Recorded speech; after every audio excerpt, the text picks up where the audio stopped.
Realme की तरफ से एक ज़बरदस्त स्मार्टफ़ोन आ रहा है guys, Realme P4S 5G smartphone. और इस स्मार्टफ़ोन्स की जो डिटेल्स है वो आज मैं आप लोगों को बताने वाला हूँ कि कितने प्राइस पर आने वाला है, क्या कुछ इसमें देखने को मिलने वाला है। तो चलिए वीडियो को स्टार्ट करते हैं। इस स्मार्टफ़ोन का जो डिज़ाइन है इस बार हमें कुछ डिफरेंट देखने को मिल रहा है। पीछे की तरफ दो कैमरा सेटअप देखने को मिलेगा, जिसमें 50 मेगापिक्सल का मेन कैमरा विथ OIS के साथ 8 मेगापिक्सल का अल्ट्रा वाइड कैमरा, और एक जो और कैमरा दिख रहा है छोटा वाला वो सिर्फ डिज़ाइन के लिए है गाइस, और एक फ्लैश लाइट। बाकी पीछे का जो डिज़ाइन है वो काफ़ी ज़्यादा अच्छा लग रहा है, मतलब बिल्ड क्वालिटी काफ़ी ज़्यादा बेटर होने वाली है। इस फ़ोन में सबसे बड़ी हाईलाइट चीज़ लग रही है मुझे इसकी डिस्प्ले, क्योंकि इसमें है 1.5 के रिजोल्यूशन वाला AMOLED display 144 hertz ultra smooth के साथ।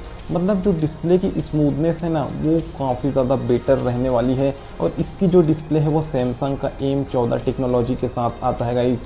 मतलब स्क्रीन की जो ब्राइटनेस है, जो कलर एक्यूरेसी है, ओवरऑल पावर एफिशिएंसी है, वो काफ़ी ज़्यादा बेटर देखने को मिलेगा इस डिस्प्ले में। और इसकी जो डिस्प्ले है वो HDR सर्टिफिकेशन के साथ आता है गाइस। मतलब यूट्यूब, नेटफ्लिक्स पर आप HDR में वीडियोस देख सकते हो, काफ़ी अच्छी क्वालिटी, काफ़ी अच्छे कलर्स एक्यूरेसी के साथ। परफॉर्मेंस के लिए इस फ़ोन में लगाया गया है मीडियाटेक के डायमेंसिटी 7400 अल्ट्रा।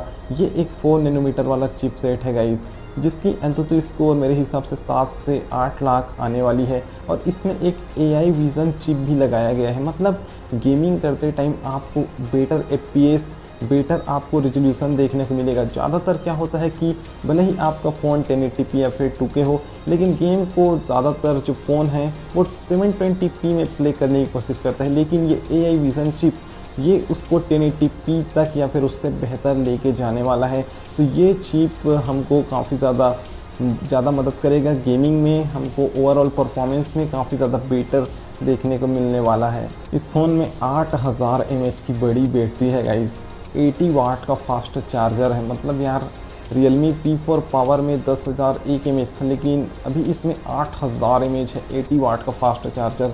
तो नॉर्मल यूज़ करोगे 2 से 3 दिन आप तो यूज़ कर पाओगे। गेमिंग भी करते हो आप, हेवी गेमिंग, एक दिन तो यार मतलब तबाही बैटरी बैकअप इसमें देखने को मिल जाएगा। इस फ़ोन में लंबे टाइम तक गेमिंग करते हो तो फ़ोन ज़्यादा गर्म भी नहीं होगा। इस फ़ोन में 7000 mm का कूलिंग एरिया दिया गया है, जो फ़ोन को काफ़ी फास्ट तरीके से ठंडा कर देता है या फिर गर्म होने नहीं देता गाइस। इस फ़ोन में IP66, IP68 और IP69 की रेटिंग आती है, जो वाटर प्रूफ, डस्ट, धूल मिट्टी से आपके फ़ोन को बचाता है गाइस।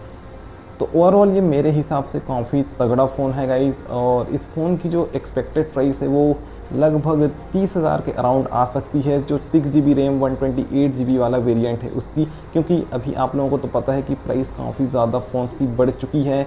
मैं अपना ओपिनियन बता दूं, ये स्मार्टफोन मुझे काफ़ी ज़्यादा बेटर लगा। 8000 mAh की बड़ी बैटरी है, 80 वाट का फास्ट चार्जर है, मीडियाटेक के डायमेंसिटी 7400 अल्ट्रा है, 4 नैनोमीटर चिपसेट के साथ, 1.5 के रेजोल्यूशन वाला एमोलेड डिस्प्ले है, लेटेस्ट सैमसंग टेक्नोलॉजी M14 के साथ। मतलब यार ये फ़ोन ना काफ़ी ज़्यादा बेटर लगा मेरे को। अगर आपको बड़ी बैटरी चाहिए, आपको अच्छी डिस्प्ले वाली फ़ोन या फिर आपको अच्छा परफॉर्मेंस वाला फ़ोन चाहिए, तो ये फ़ोन डेफिनेटली आपको जज करेगा।